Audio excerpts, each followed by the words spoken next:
So I'll start. Hi again, or hi. I'll speak today about this painting that I got from Yosl. It's called Aborigines and then Father and Son. Obviously he painted Aborigines for me, and but the title of the painting is Father and Son. And you can see, obviously, they are very strange. They are standing in the water, which is very comfortable in their own land, and each one is holding half an apple. And we know that half an apple at Yosl's iconography means a lot of things, but the way I interpret, definitely once we are talking about father and son, is this like the equivalent of bar mitzvah in Aboriginal society, and the father is teaching the son about sexuality. So as you can see, the apple, according to Yosl, I think the first time that he saw the real half an apple, it was in Poland. He was 6 or 7 years old. They had a maid, a Polish maid, and the lady, and she had a lot of skirts, one on top of the other. And one day Yosl, as a child, he took all the skirts and put them up and look, and this is the first time that he saw this beautiful half an apple. He got a lot of smacks from his father, Melech Ravitch, but he said that it was worth it. That's it. So that's according to him, the half an apple, and obviously both of them are, by the way, two halves an apple, they're not a full apple, but this is another story. But the title, as I said, it's called Father and Son. And obviously titles according to Yosl's are very potent. Unfortunately, the previous Father and Son painting that Yosl did, this is, by the way, from the catalogue of the National Gallery of Victoria that Yosl had the retrospective in 1975. And this particular painting is called Father and Son, or Father and Child. And you can see how different this one, obviously this one is a Jewish father and son during the harsh time in Poland.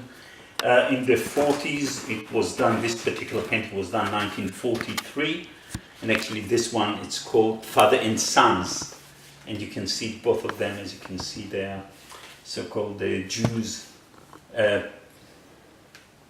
not sure that pre-Holocaust or Holocaust people, but look how these father and son, they don't have any relation. The father doesn't have anything to give to the poor son that is probably suffer for hunger, and they're talking about something so, it's cold and snowing, and there is basically nothing there. And here you can see much more full of life. The father and the son are holding hands. You can see here there is no connection between them, and they don't even look to the same direction. And even here, the father and sons, each one, none of them are looking towards the camera. Here, obviously, both of them are looking towards us. And much more happy-chappy paintings. Now, Yosl did quite a lot of, I don't know, just a position or comparing Aboriginal people and Jewish people. The first time that he saw an Aboriginal person, he mentioned that he was playing on eucalyptus leaf, an American song, and with all these strange things, he felt towards him like towards a Jew, a dispossessed person. And here Yosl has some sort of an optimistic approach about the future of Aboriginal people.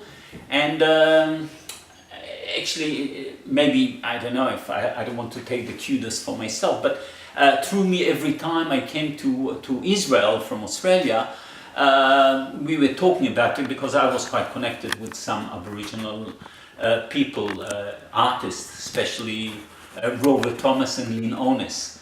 And I used to tell him quite a lot of stories about things that we did together, and Yosl did for me some paintings to do with Aboriginal approach, and this is one of them that actually he dedicated to me, and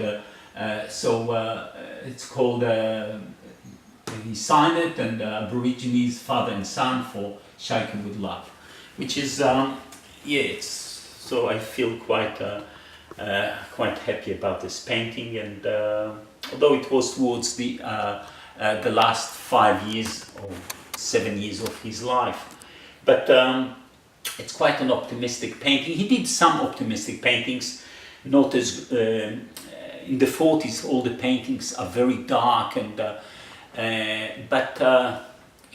we did actually one project specially to do with Aboriginal people, that he hoped for a much better future for them. So I understand this, how do you call it, the transferring the knowledge from one generation to the other.